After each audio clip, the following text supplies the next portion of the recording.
I'm really not that type to be like, I mean, I've been on interviews and they send me questions and I don't even look at them. One, because Yeah. I don't see them. And Yeah. two, because I feel like then I'm too scripted and I don't like that. So I don't like that either. Yeah. And this is not an interview, just a conversation. So since we didn't have a prep session, I'll like quickly talk through like what this is and then we'll jump into it. So,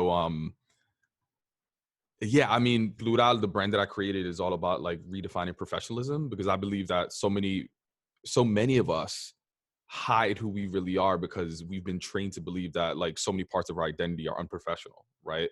Um, there's so much research out there, but there was this one study that said 76% of Latinos in the workforce suppress parts of their identity. And I was like, yo, that was me. Like 3 out of 4 people, I was one of those 3. And I did it for so long. And it wasn't until I started be myself that I really started like thriving at work. And so what I'm trying to do is really, build that representation to show people like, yo, it's okay to be you and quote unquote professional or quote unquote successful. And I think your experiences would be interesting to talk about, just given, you went to some really dope college and, the academic institutions. You've been on the advertising side as an account executive. So you've done the corporate and now you're doing your own thing as an entrepreneur. So there's like so many different facets of authenticity and professionalism. You know what I mean? yeah. But when I say, when you hear the word authenticity though, right? Such a buzzword, like what does it mean to you? Like what comes to mind? Oh, it's interesting. I actually did a podcast on this where I broke it down because I think that is a buzzword right now. Everybody's Yeah. using it.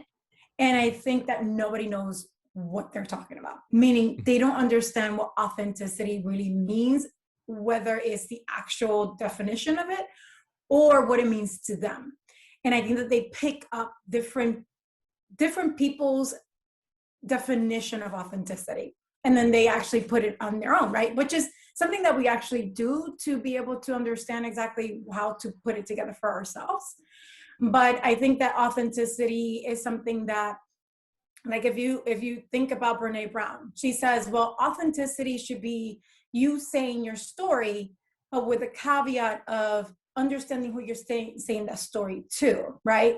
But then there's Oprah, who says, well, no, it's your full authentic self. It's who you are with all the goods and the bads and the rawness of it. And allow that story to really take hold and not be afraid of the bad and the good, right?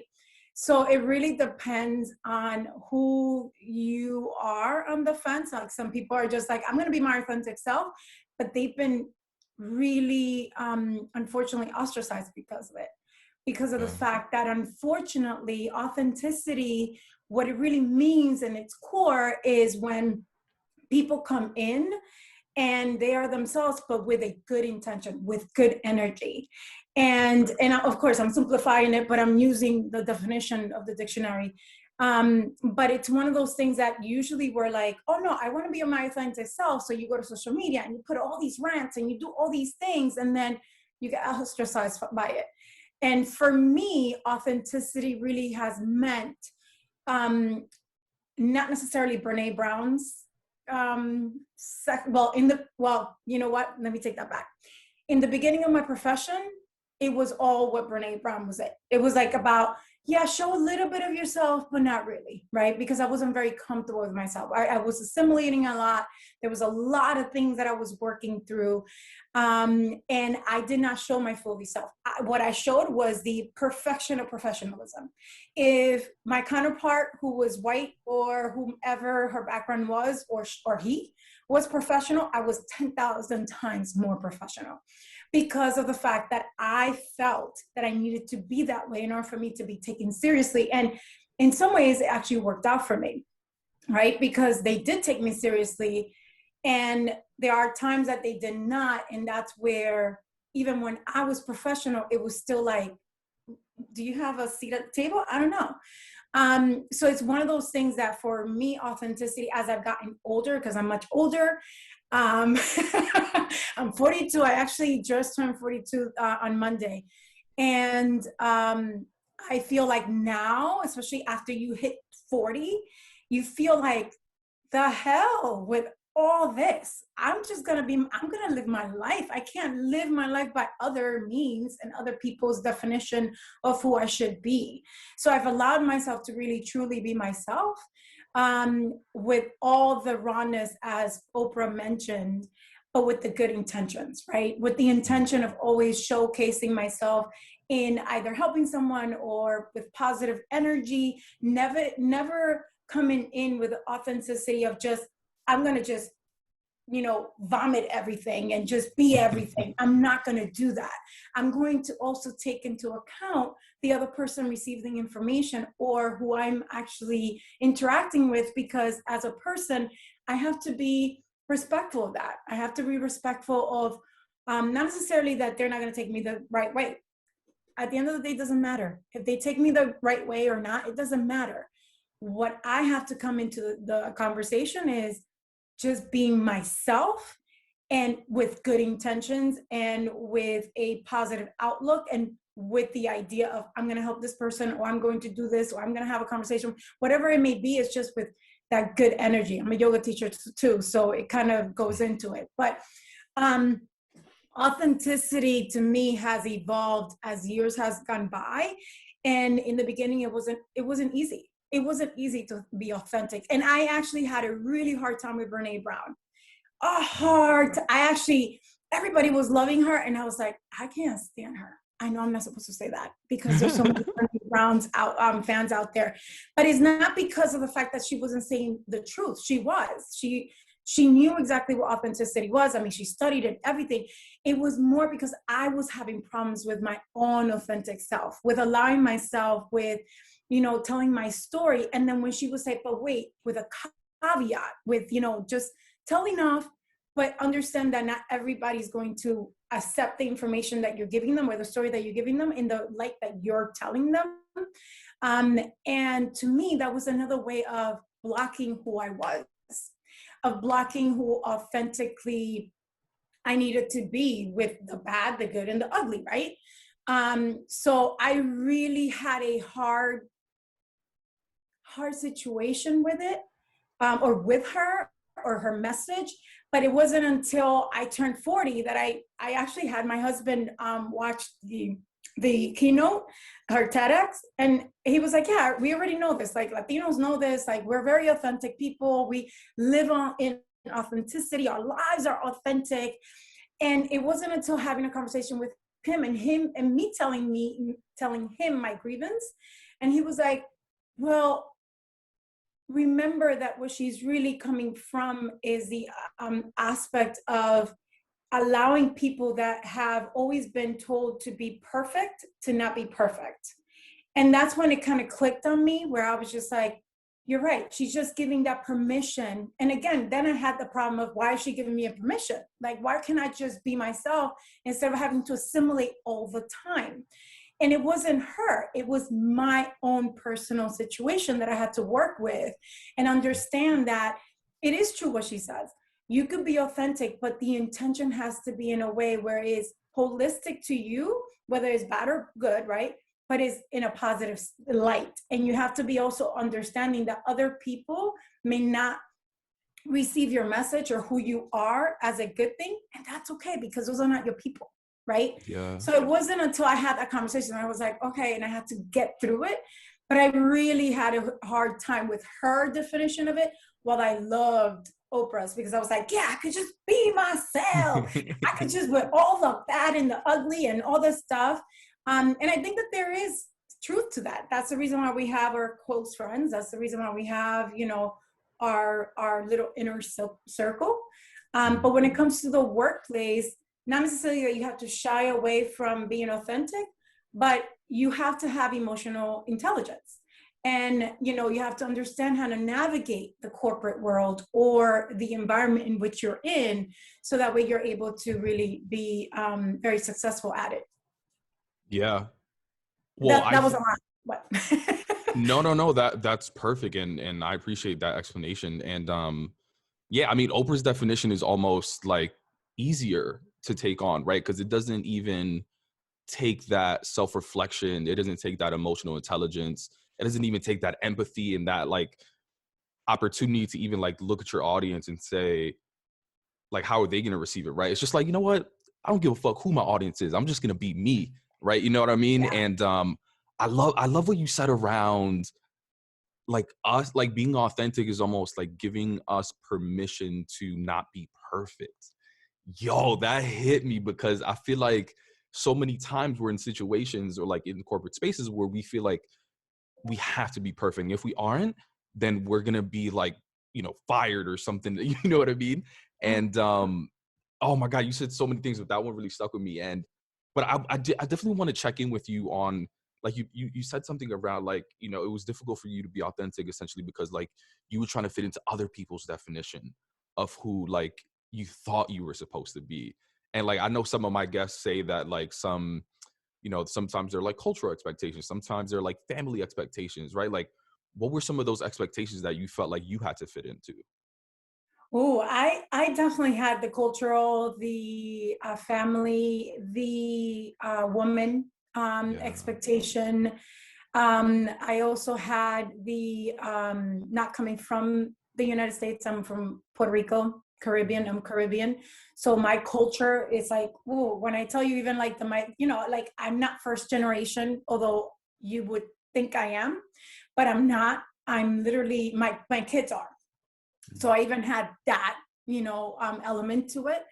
And for me, definitely the expectations was the perfectionism. The perfectionism was really, really like since I was young, because coming here, I had a lot of not great experiences because we lived all over the East Coast, and I lived in the South, I lived in North, and you know, there's many different experiences, whether that's racial, whether that's, you know, you being the only Latina in the neighborhood, or even in the class, or even let's say in the supermarket, right? And you're like, okay, everybody's looking at me, so I automatically internalized all that.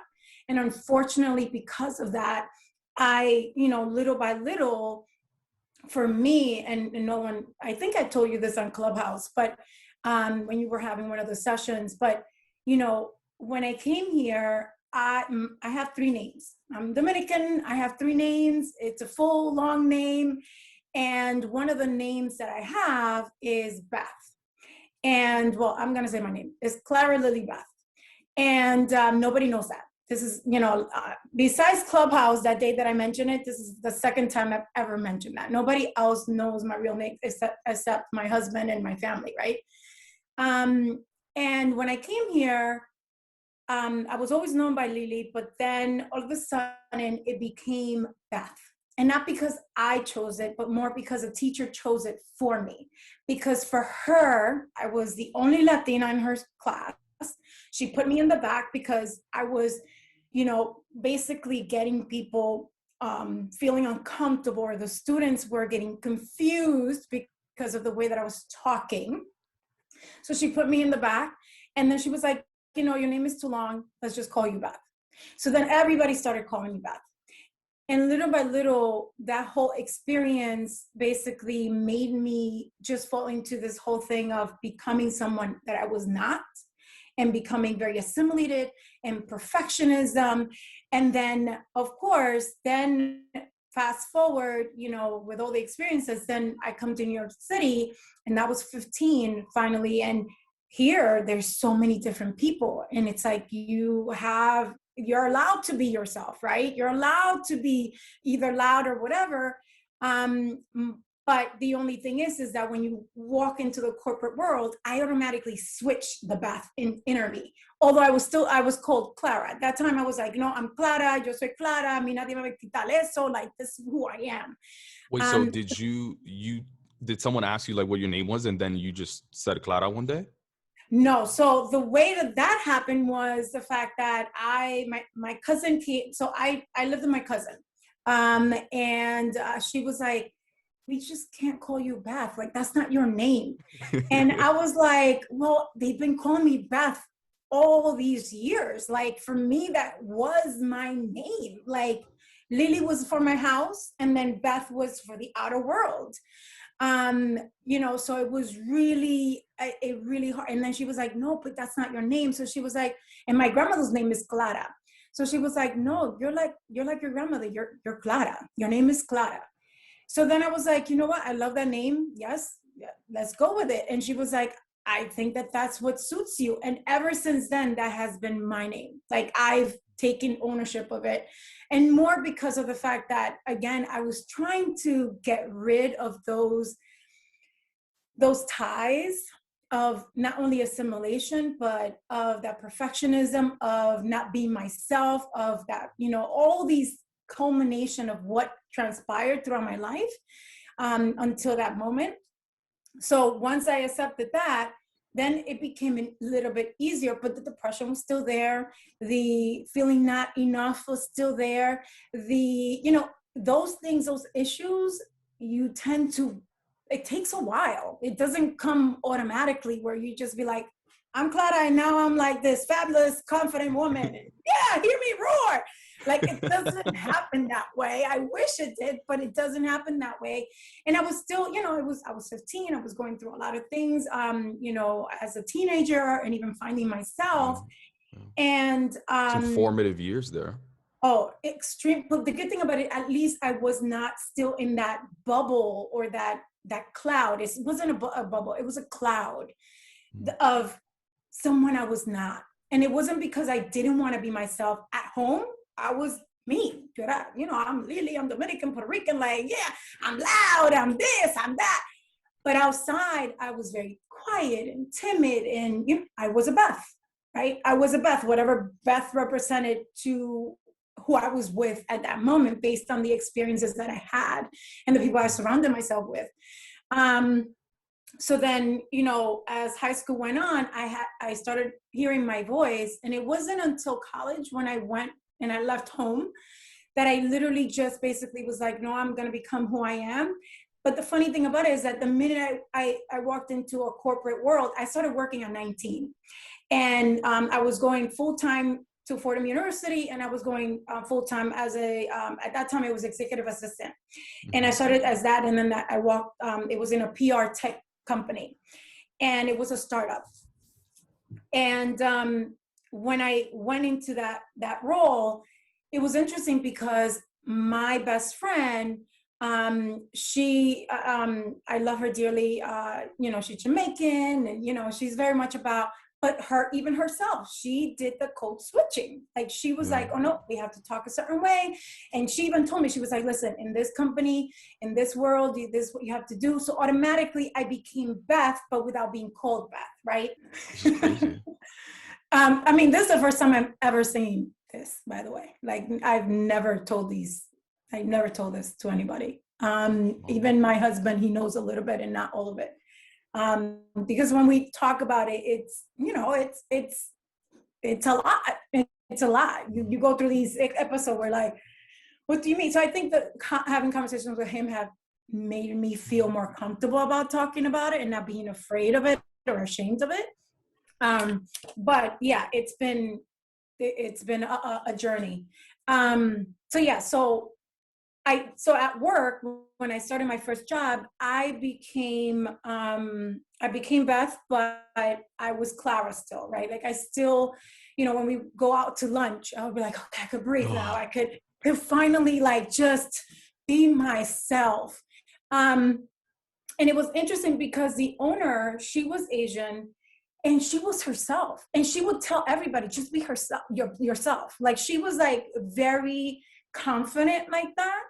But I still was very afraid because I already knew, or at least in my head, subconsciously, I told myself, well, if they find out, you may not have your job, or they may not think that you are professional enough or smart enough.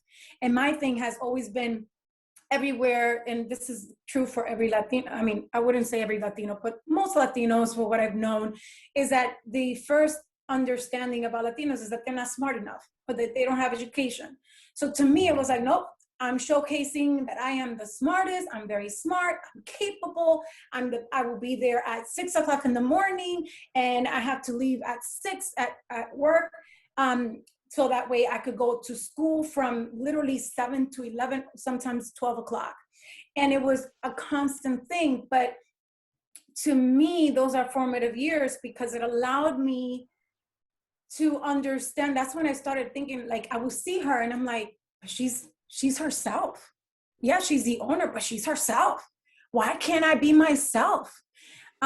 So it was one of those things that little by little, as I saw other women who were also minorities, who were also very prominent in the way that they actually showcased themselves and became more authentic of themselves.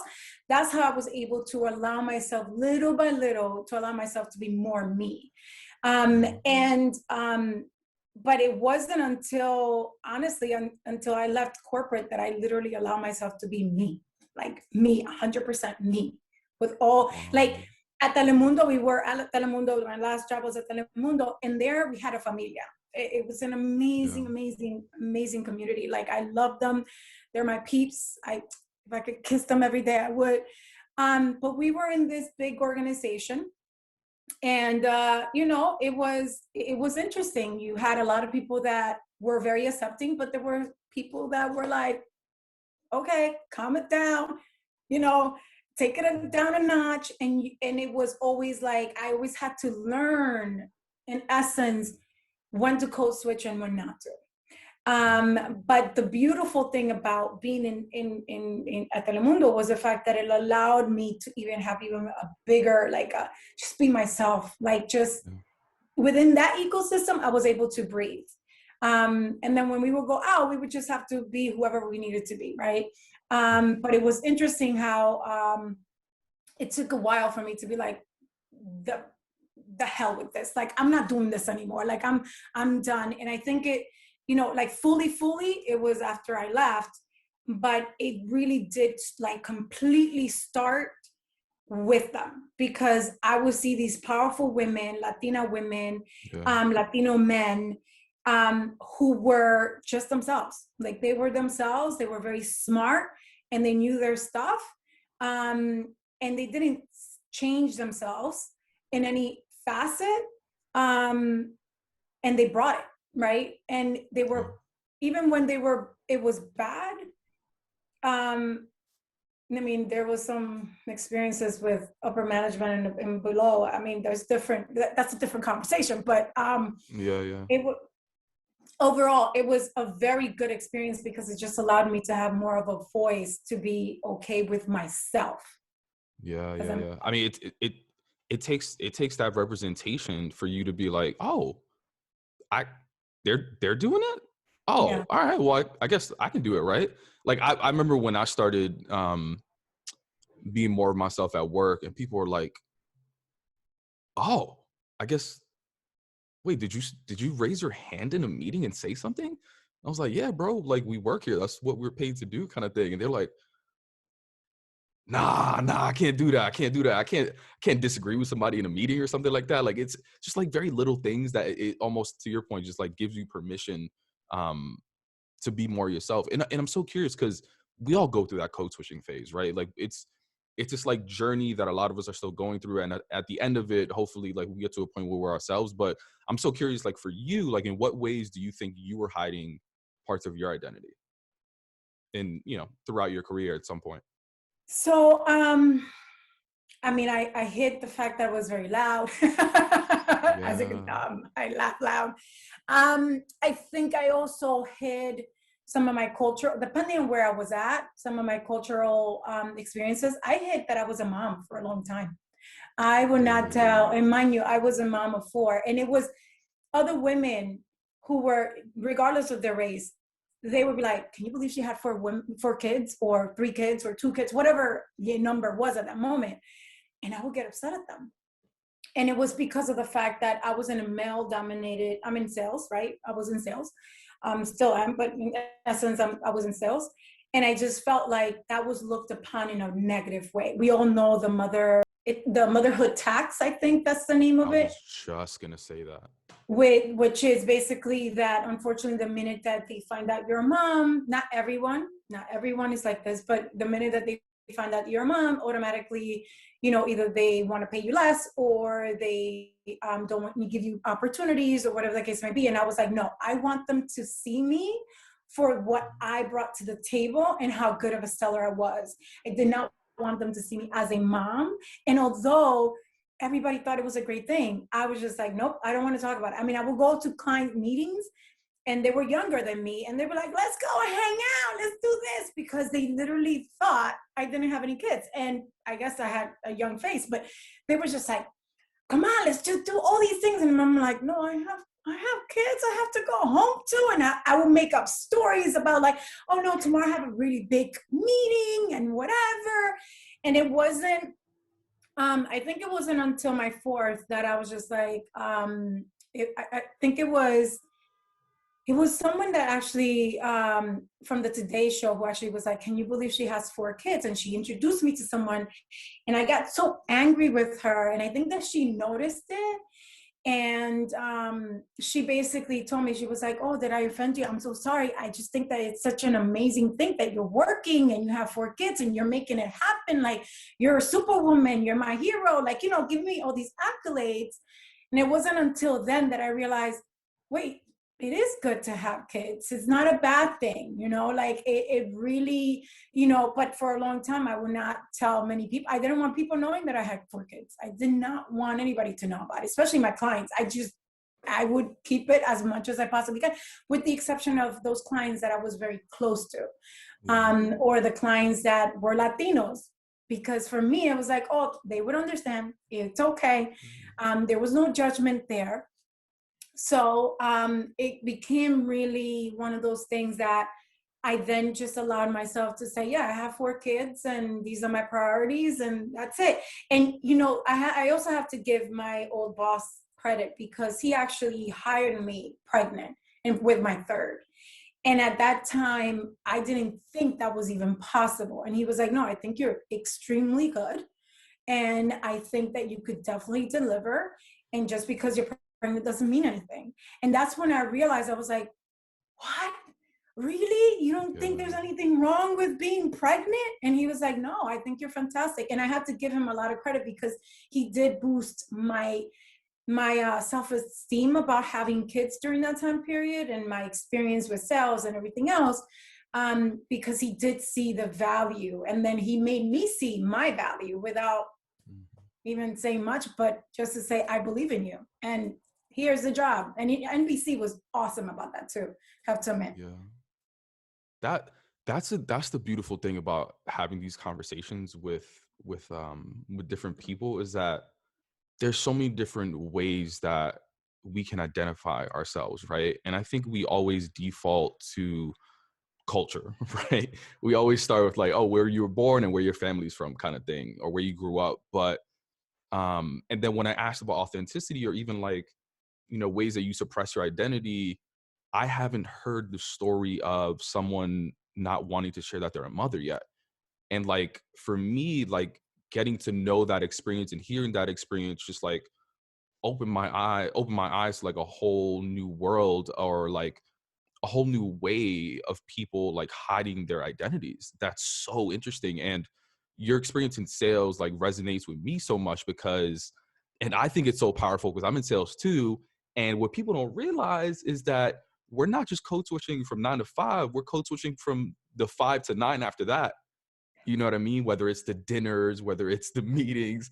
And sometimes like I do it harder for clients because like how much they like me means how much they want to spend money with me, means like how much I'm going to do well at my job. Exactly. 100%. It's and then you also don't have a voice, right? Like I felt during that time that I didn't have a voice, or I shouldn't say a voice, an opinion, because you're representing so many different companies and you want to be good by them and you want to be able to service them in the best way you can. So for me, it became one of those things that, you know, even though there are certain things that I did not believe in, like right now, social media is all about just tell your 2 cents, right? Say what you really believe about certain topics, political, whether it's political or not. Throughout my journey, that wasn't something that was acceptable. And yes, social media, as I've gotten, you know, as it has gotten matured, it has allowed us to have that opportunity. But that wasn't a reality back then. That wasn't a reality, let's say 3 years ago, right? And it's a reality that I didn't, in sales, I didn't feel like I had an opinion, not because of the fact that anyone told me not to have an opinion, but more because I was just afraid of how my clients will perceive me. And I did not want to offend them. And I did not want them to feel a certain way about me because, again, I had the Latina against me, although also I thought, I actually think it was a superpower because they felt like, well, you could educate me, you could do this, you could do all these things. Like, what? Tell me about your culture. Like, it was a little bit of a different thing. But again, it's a subconscious thing that from growing up, coming to this country and always being told you got to assimilate, you have to be just like everyone else. You have to, like you start then identifying that even within pockets that you don't even know that you're doing it until you have the time to reflect and say, why am I doing this? Like, why is this my automatic knee-jerk reaction of doing it? So for sales, definitely is something that I felt I didn't have an opinion. Whether that was provided or not, it didn't matter because it was me that I felt like if I have an opinion, they're not going to like me or even take me seriously. And believe me, I'm sure that was so false. I'm sure that I think, to be honest with you, a lot of the stories, and this has been proven psychologically. So I'm certified in behavioral, certain behavioral things. And in reality, the stories that we create do stem not from the actual interaction that we're having or the people right in front of us, is from our own insecurities. And that's the thing that we tend to be like, oh no, it's because this person did X, Y, and Z to me, or looked at me in a certain way, or said certain words. Yeah. Actually, if you step back and you really reflect and say, okay, why is it that I'm feeling like this? You'll be able to peg it back to when you were little, to an experience that happened to you, that somebody says something similar. And then that's how you're starting to view the world, because that is something that automatically shaped you to who you are today, right? So automatically, that person may have just said, oh my God, you're fantastic, but just looked at you in a certain way. And because that reminded you of who that person that was very nasty to you, automatically like, oh, she was being nasty to me. And then you're eye rolling and doing, and it's like, actually, no, I wasn't. I was just saying that you were fantastic. So I think sometimes, many times is the stories that we tell ourselves about our insecurities and our inadequacies that are actually not there, that we're creating it for ourselves. And like you said before, the minute you allow yourself to let go of those stories or those ideas, you become so much more effective and more authentic and happier.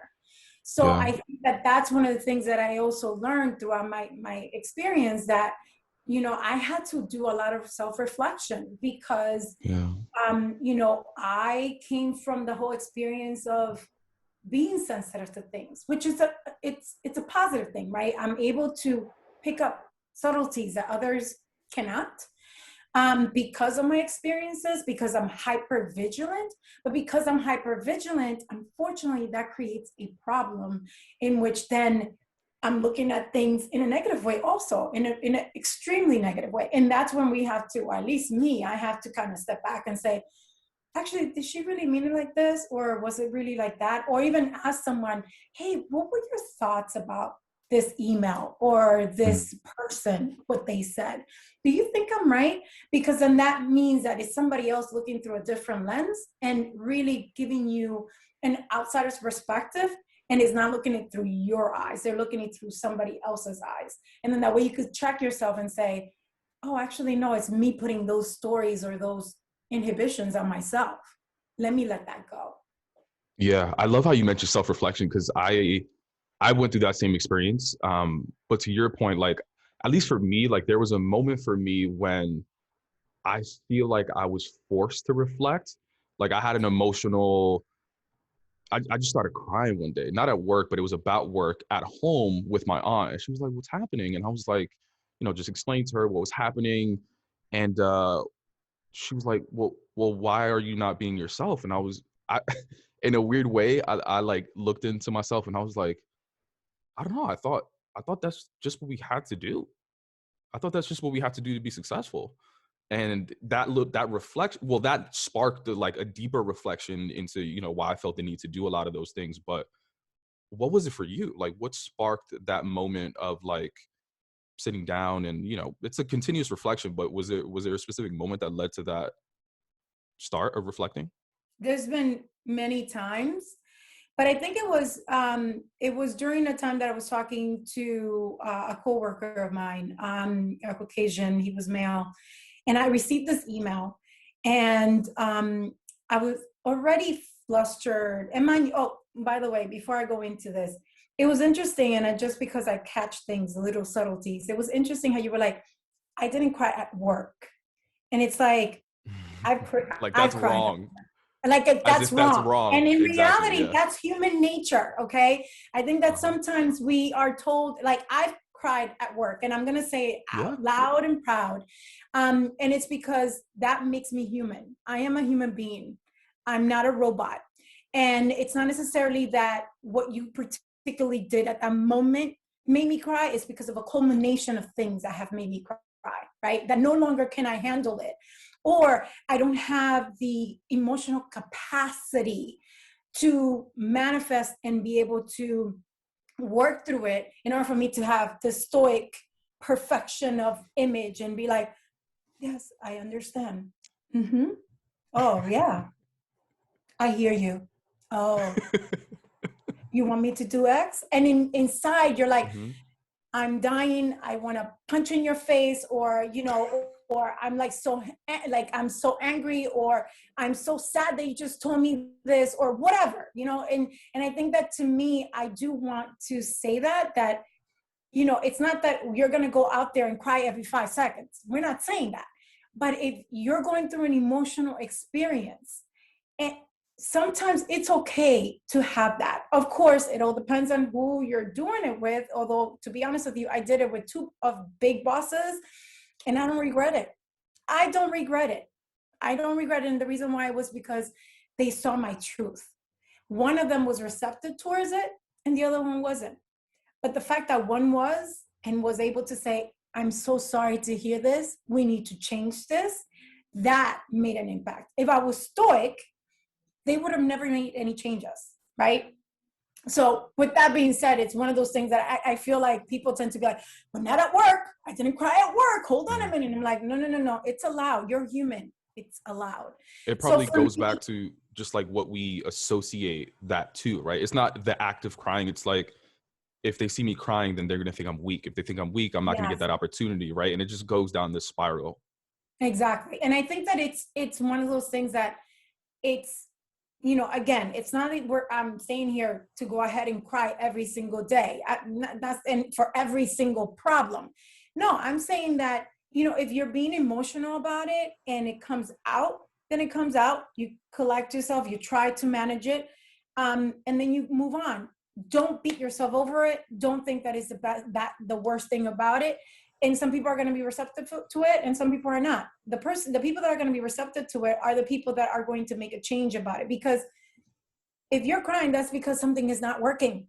Your body is telling you something is not working, and you have to listen to it. We need to start listening to our bodies, because I think that that's one of the things that we tend to not to do, which goes back to the question that you had about self-reflection. I think at work, I've always been very hypervigilant. So reflection has always been like, so what did I do wrong? It was always me doing something wrong. Always me doing something wrong. But the minute that I realized that I was looking towards certain things, it was like I mentioned before, it was an episode where I had one of my friends who was a Caucasian, and we were talking, and an email came in, and I think it was a little bit, we were having a good conversation, but it was an interesting conversation, a very emotional driven conversation, if you will, meaning in the sense of that what he was saying was okay, but I think it triggered me, right? Like certain things that he was saying were triggering me, and I wasn't noticing it. So that email came in, and automatically I thought that this woman who was sending me this email was like screaming at me, telling me that I wasn't good enough, that all this stuff. And when he read it, right? Because I was like, how dare she saying this to me, blah, blah, blah, blah, blah. Like, because he was right next to me. He was like, Clara, no, that's not, I mean, I'm reading and I don't see that. Like, I don't see that, right? Like I'm reading it differently. Like actually she's saying the opposite. Yeah, she may be a little bit like stern and forthright, but I don't see what you're saying. And that's when I realized, oh, wait a minute. I'm looking through it, through my own eyes, through my insecurities, through what has happened to me, and then through this experience that I've just had with him because I was being triggered without me knowing. And that's when I realized, oh, no. I need to kind of understand those triggers and then realize that before I respond, before I do anything whatsoever, is just take a pause, take a breath, and then, acknowledge, and then, or if not, go to the bathroom. There was times that I would go to the bathroom because there were certain companies that I would experience, racism, prejudice, you name it. And I would go to the bathroom and I would just be like, okay, just breathe in. It's going to be fine. You're going to be fine. It's okay. And then I would come back and reply to the email and it was fine. Like, and you'd be like, yes, I understand exactly what you need, blah, blah, blah, blah, blah. But inside you're like, oh my God, why? I'm sorry. I'm glad you also mentioned that too, because, I don't want to paint the picture that like, oh, just be yourself and it'll be all fine. Like there is that resistance sometimes as well, right? That you face because like the first step is like being courageous enough to be yourself, right? But then it's like when you get hit with that, like you may get hit with the racism, you may get hit with the microaggressions, or most likely you probably like 100% will, you know what I mean? And then it's like, how do you deal with that and then get over that? Like, so yeah, I just didn't want to paint the picture that like, oh, it's all going to be like skipping down rainbows. Like once you be yourself. No, and it's not. And I think that, through your journey, you're going to learn how to deal with them. I think that through your personal growth, you'll definitely understand. That's where the EQ comes in, the emotional intelligence. And I think that that's one of the things in our culture. I'm hoping that we teach, like I'm a social and emotional learning. I'm certified in that. And literally, that's one of the things that I'm teaching my kids. Like, I want them to be assertive. I want them to be able to speak. I want them to be able to feel what they feel, but express it in a way where it is, constructive. And that they are able to say things that they don't feel like, well, I'm going to be shamed about. No, it's like you have the right to say what you have to say. Whether they react to it in the way that you want to, possibly not. But at least you said what you have to say, because if not, then people are just going to keep on doing things to you that you're not going to like or appreciate or even take you seriously. So those are the things that I think that in our community, we definitely have to be more receptive. Like, I wouldn't say receptive, but teach our kids, because I think that we are from the culture of kids don't have a voice or kids should not speak. Not all parents are like this. But, especially from the Caribbean, it's like you're not spoken until you're told to, right? You have to be in your room until you're told to come out. Like those are the things, those are the cultural, traditional ways of being. And although that has been changing, thankfully, it's still there. So I think that, at least for me, I've been very, very intentional in teaching my kids, like, you could be upset right now, but you need to tell me what is it exactly that you want to say to me in a manner in which you're not lashing out, screaming, doing all these things. And if you do have to do that, take your moment of reflection to relax, to calm down, and then move forward, and then we can have the conversation. So I'm trying to teach them those things because of the things that I had to go to the bathroom to learn that, right? Like I had to go to the bathroom so many times to be like, okay, I have to calm down, and then I'm going to react to this. And it's not going to be peachy. There's going to be people that are going to say things that you're like, did she just say that to me? Really? Like, I like what? Things that I Anything heard. come to mind? Huh? Does anything come to mind? Well, the one thing that comes to mind is I was in an experience. So I was doing a sponsorship, right?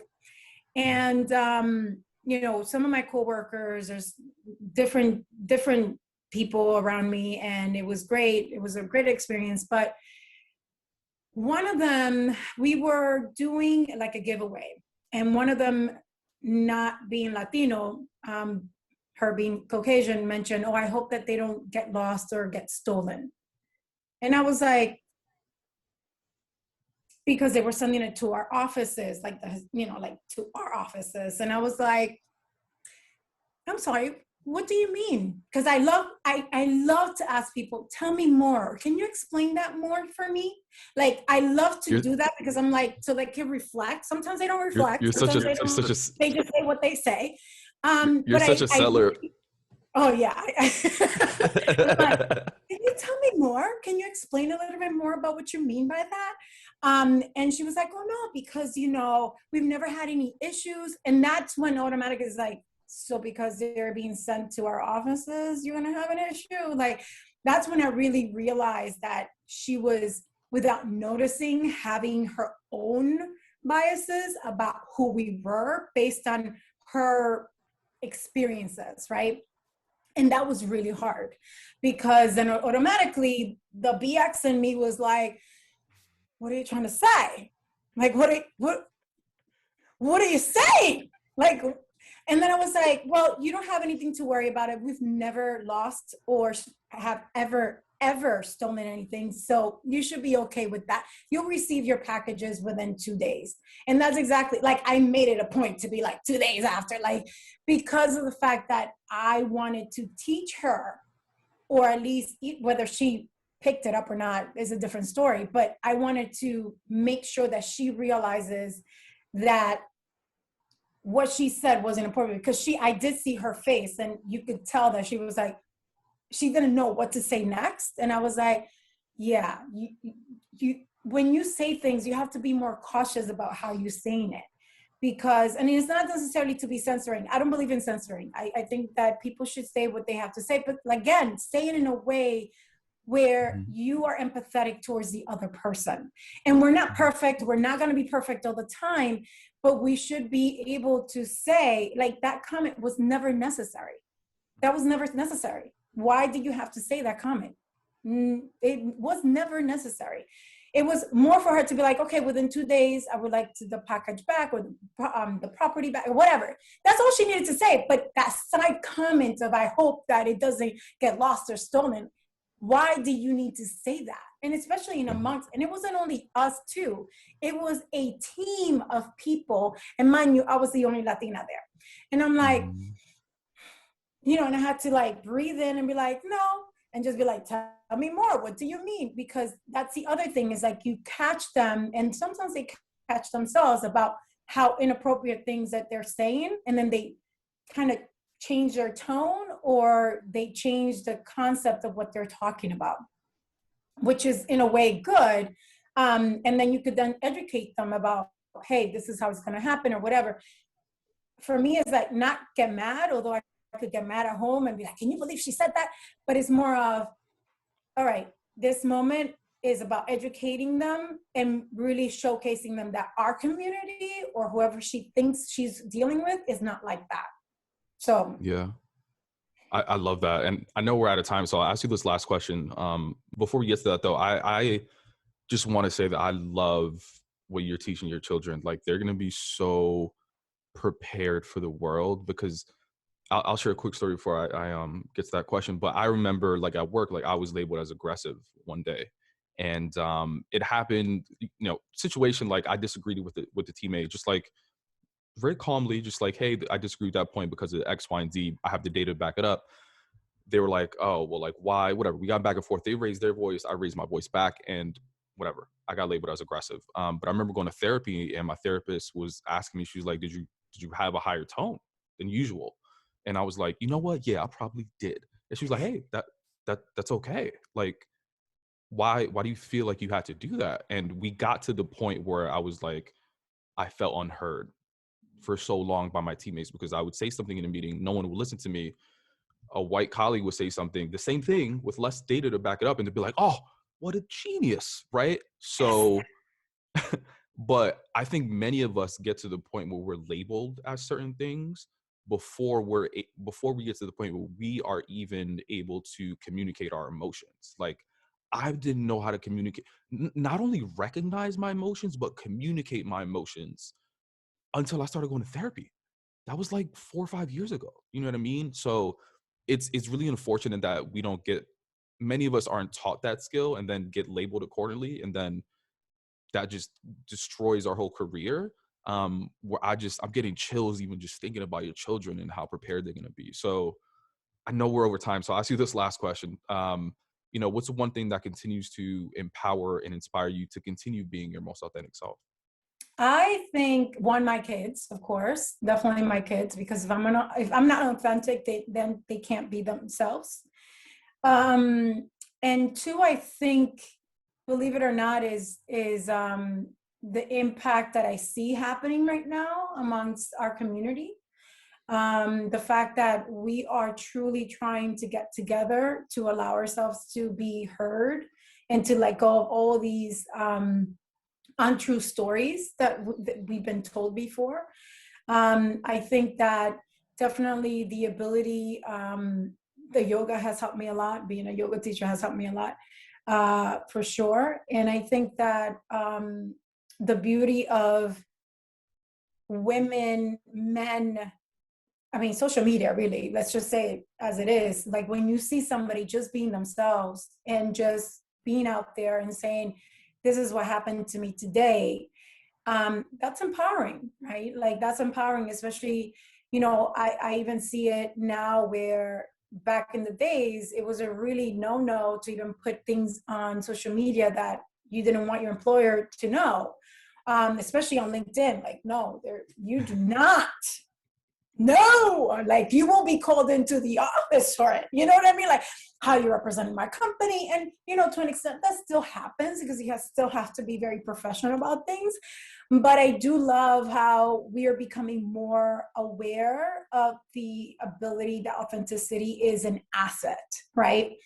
That authenticity, diversity, inclusion, that's an asset, that's not a hindrance, that we do matter and that we are smart as hell and that we are able to contribute. So all those things are allowing me to really be comfortable with myself, especially being loud Latina. Well, I mean, a loud Latina, and I've been called aggressive because, when you have confidence, I feel that when you have confidence, especially as a Latina woman or as a woman, either you're called spicy or aggressive, right? And it's automatically like, no, it's because I'm confident. And I understand that you feel uncomfortable with that, but that's on you, not on me. And I'm not going to take that on. And I had to learn that throughout the years. But it was knowing how I've been perceived and knowing that that's really not who I am. And if I am, it's okay. That's who I am. I bring the bacon. I bring the money. I do what I got to do. There's an asset to being aggressive, right? So I think that just allowing myself to accept myself, and then the culmination of all these beautiful, like the younger people just allowing themselves to be authentic, like it's just everything, my kids, I do think that for the Hispanic community, we have a bright future. I think that we definitely have a bright future, not only in corporate, because we're going to be seen more, our voices are going to be heard more, but we're going to be allowed to be our authentic self even more because of the fact that I don't think that young Latinos are allowing themselves to not be heard or not be seen or not be authentic. And I think that there's liberation. And when I see that, I'm like, wait a minute, I could do that too. This is amazing. Love you. Thank you. I appreciate you. So, that was long-winded, but it's a combination of a lot of things, but definitely I think that the more authentic we become, the more self-actualization we will be receiving, and the better the company will be in the end because of the fact that the numbers will speak for itself. I mean, studies have shown that many times.